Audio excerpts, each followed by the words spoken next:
Hi, welcome back to my channel. In this tutorial video, you're going to learn about the different laws of logarithms.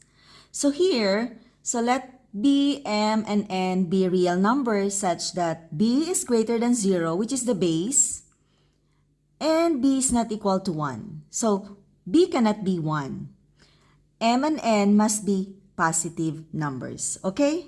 Now here, the first law is about the product law, which means that if we have logarithm base b of m times n, so multiplication, that is equal to the logarithm of, or logarithm base b of m plus the logarithm base b of n. So if we are multiplying here, we are simply adding. Okay, remember that logarithm or logarithms are just exponents. So when we are finding for the logarithms means we are finding the exponents. So it makes sense because in the law of exponent, the product law of exponent, if we are multiplying the same base, we are just simply adding the exponents, right? Okay, so now here, let's have an example. Let's have this one before we're going to proceed to the quotient law. Okay, so here, if I have log,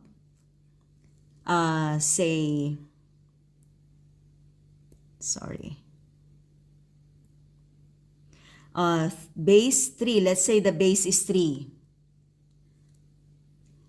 And we have here 3m. How are we gonna write this one? Let's make it darker. Okay, so if we have logarithm base 3 of 3m, how are we going to expand this? Which means that we have log base 3 of 3. Okay, this is multiplication, 3 times m, plus log base 3 of m. Okay, that's how we're going to expand. Okay, we are not evaluating yet. We are just expanding. It means that instead of doing this, you can write it this way. Kung nahihirapan kang gawin ito, pwede mo siyang gawin pa ganito. Magiging addition instead of multiplication. Okay, they are equal. Okay, so that's the example. Then here, for the quotient law, we have the logarithm base b of m divided by n is equal to the logarithm base b or log base b of m minus the log base b of n. So again, the quotient law is we are just subtracting. So just like the exponential law or the exponential laws of exponent, if we are dividing, we are subtracting the exponents, right, of the same base. So now here, the same way, so we are just, if you don't like to perform division, you can do like subtraction. Okay? Now, let's have the logarithm. This one scrolls up. Okay, so logarithm, let's have an example. Log base 5 this time of, let's say, P over Q. So we can expand this as we have log base 5 of P minus log base 5 of Q. We can do it like that. Then you can evaluate. Okay? We're going to do on that topic, which is evaluating logarithms. But this time we're just studying the different laws. Okay, next is the power law. So this one, we have here the log base b of m raised to n. It's the same way of saying that this exponent, you're going to put it here. Here. So n times the log base b of m. So let's have an example. Let's say I have log base 2 of sorry, of a squared. This is equal to this one, ilalagay ko lang siya dyan, then times this logarithm base 2 of a. Yun lang. Or you can just write it without the parenthesis. So, ganun lang. This is a. Sorry. A. So, that's how you're going to expand. And you can actually put it back. Let's say you have this expanded form. You can put it in a single logarithm. Okay? Now, let's have an example. So, let's apply those laws of logarithms. So, I have here number 1. We are asked to expand the following logarithms using the logarithms laws. So, the power, the quotient, the product, and it can be a combination. Okay? So, tingnan natin. Magkakaroon tayo ng example na combination of the one or more logarithm laws. Okay. So, I have here log base 2 of 6a. So, first you need to check this one. Ano ba siya? Multiplication, division, may power ba or may exponent? So, this is multiplication. So, this is equal to log base 2 of 6 plus log base 2 of a. So, ganun na kadali. Okay? Wala pa tayo sa evaluation. So, ganyan lang ang gagawin natin sa ngayon. Okay? Ito naman, kasi dapat alam nyo muna kung paano siya expand para makuha natin yung value later on. Okay, so here, again, multiplication yung m raised to the 5th power and n raised to the 6th power, multiplication, but mayroon siyang exponent. So, dalawang law or dalawang laws dito ang gagamitin natin. So, first, gagamit muna tayo ng product. Okay?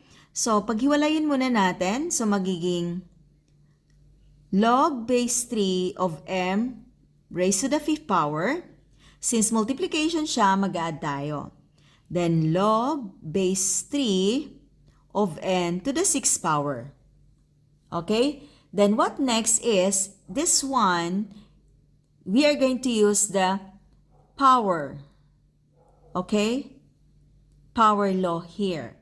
Kasi may exponent. So, ilalagay lang natin dyan. So, this is equal to 5.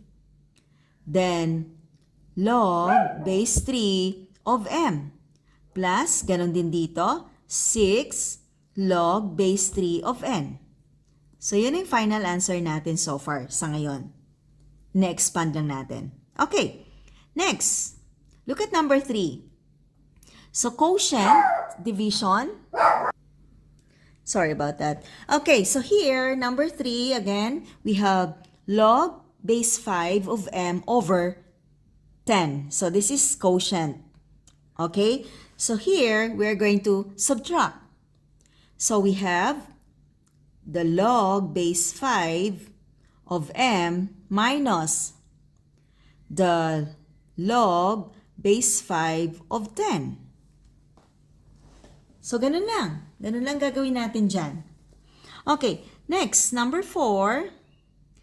This is, again, quotient, but there is exponent there in the numerator and exponent also in the denominator. So, first, ang gagawin natin, apply muna natin yung quotient law, and then after that, saka yung power law.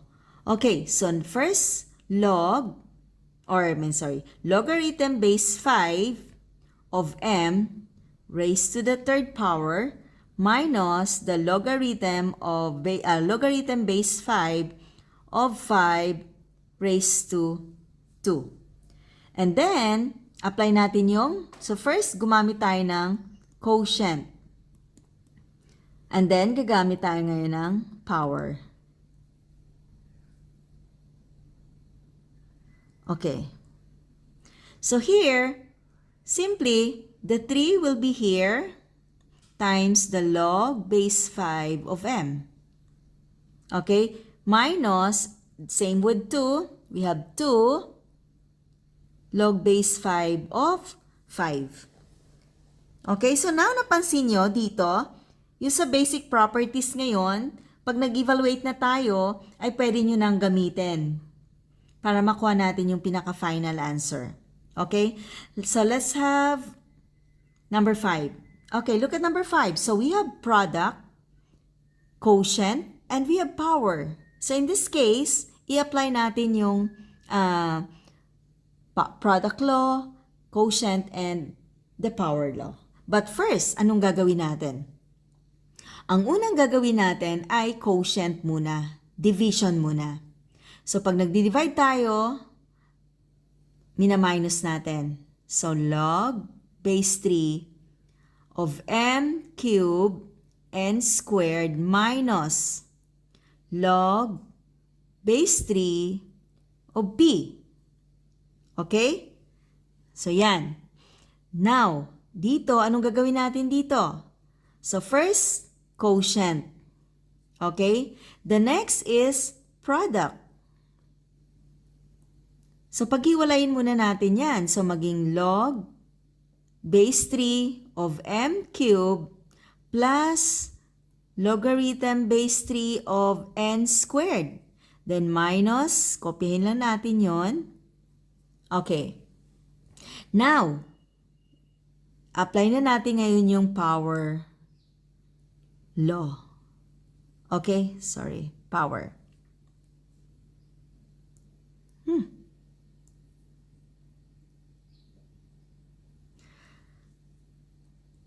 Okay, so now, what are we going to do with the exponent? Ilalagay lang natin doon sa side. So, maging 3 times the log base 3 of m.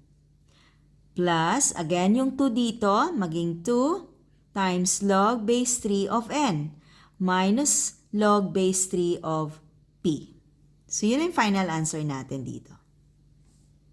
Okay, next. Oh, look at this one. It involves square root. But, alam natin na ang square root ay pwede natin siyang gawing exponential fraction. Okay. Rational exponents.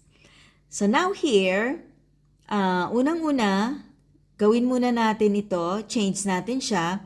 So, pwede natin siyang i-rewrite as 20m, then yung square root raised to 1/2. Diba? Pag square root raised to 1/2. The index is 2. Okay, so look at this one. So ano ngayon ang napansin nyo dito? Now, mayroon na tayong, ito na ngayon ay magiging equal sa what? Itong 1/2, gagamit tayo ngayon ng power law. So ang 1/2 na yan, ilalagay natin dyan, then the log base 3 of 20m. Okay.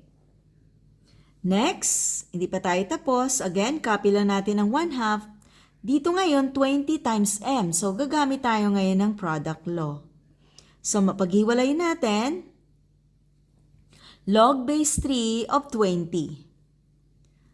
Plus, kasi nga, nagmumultiply tayo. That is log base 3 of m.